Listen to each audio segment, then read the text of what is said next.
আপনার হোয়াটসঅ্যাপের profile picture তৈরি করে দেবে এআই। যারা নিরাপত্তার জন্য নিজের ছবি ব্যবহার করতে চান না, তারা এই এআই জেনারেটেড প্রোফাইল পিকচার ব্যবহার করতে পারেন। হোয়াটসঅ্যাপে লগ ইন করে আপনি সেটিংসে চলে আসবেন, অ্যাভাটার নামক একটি অপশন পাবেন, এটাতে ক্লিক করবেন। ক্রিয়েট ইউর অ্যাভাটার এই অপশনে ক্লিক করবেন, গেট স্টার্টেডে ক্লিক করবেন। ছবি তুলেও এআই জেনারেটেড ফটো ক্রিয়েট করতে পারবেন। প্রথমে আমার একটি ছবি তুললাম, স্কিন টোনটা সিলেক্ট করে নেক্সটে ক্লিক করবেন। ফেসের সাথে মিল রেখে একটি এআই জেনারেটেড পিকচার তৈরি হয়ে যাবে।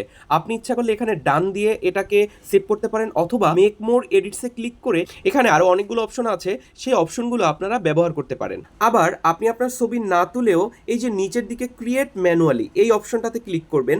এখান থেকে প্রথমেই আপনার স্কিন টোন সিলেক্ট করে নেক্সটে ক্লিক করবেন, হেয়ার স্টাইল সিলেক্ট করে নেক্সটে ক্লিক করবেন, আপনার হেয়ার কালার সিলেক্ট করবেন।